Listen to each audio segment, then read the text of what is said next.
आज मैं आपको एक ऐसे युग पुरुष और उनकी अर्धांगिनी के जीवन के बारे में बताने जा रहा हूँ। अद्भुत कहानी में आपका स्वागत है। इस चैनल को सब्सक्राइब या फॉलो करना नहीं भूलिएगा। साथ ही शेयर और लाइक करना बिल्कुल नहीं भूलिएगा, ताकि मैं आपको अच्छी प्रेरणादायक कहानियाँ उपलब्ध कराता रहूँ। इसको आप Spotify podcast, Google podcast, Apple podcast पर भी सुन सकते हैं। इसका लिंक नीचे डिस्क्रिप्शन में दिया हुआ है। जिन्होंने अपने भक्ति के बल पर प्रभु को इस धराधाम पर आने को विवश कर दिए। उन प्रभु के पिता का नाम श्री शिवचंद्र चक्रवर्ती और माता का नाम मनमोहनी देवी था। वे अविभाजित भारत के बांग्लादेश में पावना जिला अंतर्गत ग्यावाखारा ग्राम के निवासी थे। वे सांडिल गोत्री ब्राह्मण थे। वे सरल, सात्विक और उदार प्रकृति के मनुष्य थे।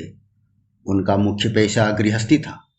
वे अभ्यागत को साक्षात नारायण का रूप समझकर उनकी पूजा व सेवा किया करते थे। इतना ही नहीं, वे दानवीर प्रकृति के भी थे। उनका दान देने का ऐसा तरीका था कि एक हाथ से दे तो दूसरे हाथ को पता न चले। वे विद्वान और महात्यागी तथा कर्मठ पुरुष थे। अब मैं उन प्रभु के माता के बारे में बताने जा रहा हूं। उन प्रभु के माता का नाम मनमोहनी देवी था। माता बड़ी ही बुद्धिमान और धर्मपरायण महिला थी।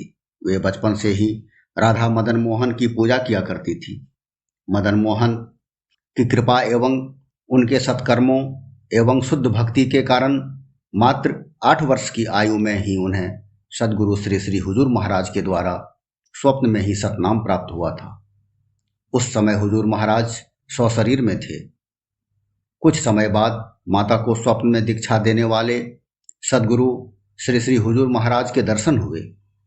माता को सन्मुख देख हुजूर महाराज अत्यंत प्रसन्न हुए। माता को देख हुजूर महाराज अत्यंत व्याकुल कंठ से कहे, माँ सुशीला, तुम आ गई। यह सुनकर माता अपने गुरु के चरणों में नतमस्तक हो गई। सद्गुरु त्रिकालज्ञ होते हैं। वे अंतर्दृष्टि से भविष्य के गर्भ में क्या छिपा है और क्या होने वाला है सभी जानते हैं। माता की अंतर्भावना गुरुदेव से छिपी नहीं थी। दया, परोपकारिता, उदारता, सदाचार और पतिपरायणता, तेजस्विता से सुसंपन्न महासौभाग्यशालिनी माता को देख गुरुदेव अचानक कह उठे, माँ, तेरे घर कुल मालिक स्वयं आएंगे। इस प्रकार गुरुदेव के दर्शन पश्चात माता सतत गुरु मंत्र का जाप किया करती रहती थी। धीरे धीरे यह सतनाम उनके मन मस्तिष्क की स्मृति वाही चेतना बन गई। अंदर ही अंदर वह कुल मालिक को पुकारती। उस समय पूरा संसार चतुर्दिक अत्याचार, अन्नाभाव से ग्रसित था।